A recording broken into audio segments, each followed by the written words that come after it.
Alright, it's right in that area.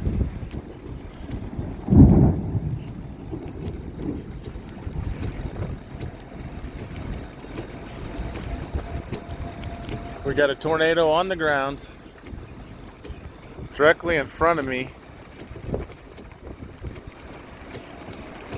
It should be heading right on me here in a second. Love this shit.